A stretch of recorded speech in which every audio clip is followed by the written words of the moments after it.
ಜಾರಿಗೆಗೆ ಆಗ್ರಹಿಸಿ ಈಗ ಸಿಎಂ ಸಿದ್ದರಾಮಯ್ಯನವರನ್ನ ಭೇಟಿ ಮಾಡಿದ್ದಾರೆ ಸರ್ಕಾರಿ ನೌಕರರು. ಚುನಾವಣೆ ನೀತಿ ಸಂಹಿತೆ ಮುಂಚಿತವಾಗಿಯೇ 7ನೇ ವೇತನ ಜಾರಿ ಮಾಡಬೇಕು ಅಂತ ಒತ್ತಾಯಿಸಿದ್ದಾರೆ. ನಾಳೆಯೊಳಗೆ ವರದಿಯನ್ನ ಸ್ವೀಕರಿಸಿ ಅನುಷ್ಠಾನಗೊಳಿಸುವಂತೆ ಸಿಎಂಗೆ ಮನವಿಯನ್ನ ಕೂಡ ಮಾಡಿಕೊಂಡಿದ್ದಾರೆ. ಈ ಕುರಿತಾಗಿ ರಾಜ್ಯ ಸರ್ಕಾರಿ ನೌಕರರ ಸಂಘದ ರಾಜ್ಯಾಧ್ಯಕ್ಷ ಷಡಕ್ಷರಿ ನೇತೃತ್ವದಲ್ಲಿ ಇವತ್ತು ಸಿಎಂ ಸಿದ್ದರಾಮಯ್ಯನವರನ್ನ ಭೇಟಿ ಮಾಡಿ ಮನವಿ ಕೂಡ ಮಾಡಿಕೊಳ್ಳಲಾಗಿದೆ ಅನ್ನೋ ಮಾಹಿತಿ ಸಿಕ್ಕಿರುವಂತದ್ದು. ಇನ್ನು ರಾಜ್ಯಾಧ್ಯಕ್ಷ ಷಡಕ್ಷರಿ ಕೂಡ ಹೇಳಿಕೆಯನ್ನ ಕೊಟ್ಟಿದ್ದಾರೆ. ಸಿಎಂ ಸಿದ್ದರಾಮಯ್ಯನವರನ್ನ ಭೇಟಿ ಮಾಡಿ 7ನೇ ವೇತನ ಜಾರಿಗೆಗೆ ಮನವಿ ಮಾಡಿದ್ದೇವೆ. ಸಿಎಂ ಸಕಾರಾತ್ಮಕವಾಗಿ ನಮ್ಮ ಮನವಿಗೆ ಸ್ಪಂದಿಸಿದ್ದಾರೆ. ನಮ್ಮನ್ನ ಬೀದಿಗಿಳಿದು ಹೋರಾಟ ಮಾಡುವಂತೆ ಮಾಡಲ್ಲ ಅಂತ ಕೂಡ ಹೇಳಿದ್ದಾರೆ.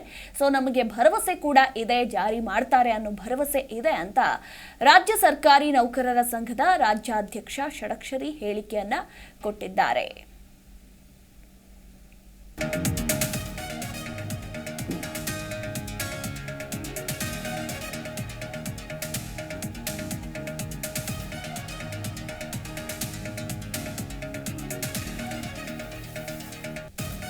ಮತ್ತೊಂದು ಕಡೆ ಒಂದು ವೇಳೆ ಏನಾದರೂ ಮಾರ್ಚ್ 15ರ ಒಳಗೆ ವರದಿ ಸ್ವೀಕರಿಸಿ ಅನುಷ್ಠಾನಗೊಳಿಸದೇ ಇದ್ದಲ್ಲಿ ಕೂಡಲೇ ಪದಾಧಿಕಾರಿಗಳ ಸಭೆಯನ್ನ ಕೂಡ ಕರಿತೇವೆ.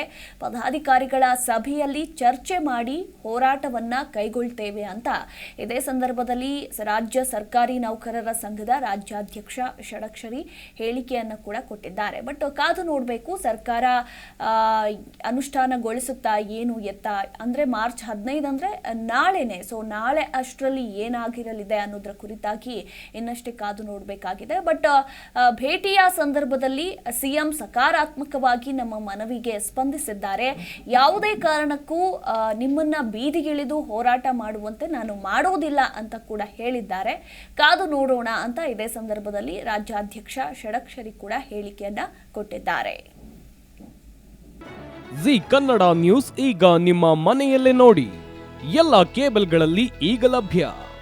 ಸನ್ Direct 292, Jio TV 1334, U digital 162, city cable 51, GTPL 17, Abhishek cables 821, Rockline telecommunication 51, Shri Basaveshwara number 60, Vinayaka digital number 53, in digital number 896ರಲ್ಲಿ ನಿಮ್ಮಿಸ್ತದ ಜಿ ಕನ್ನಡ ನ್ಯೂಸ್ ನೋಡಿ ಆನಂದಿಸಿ.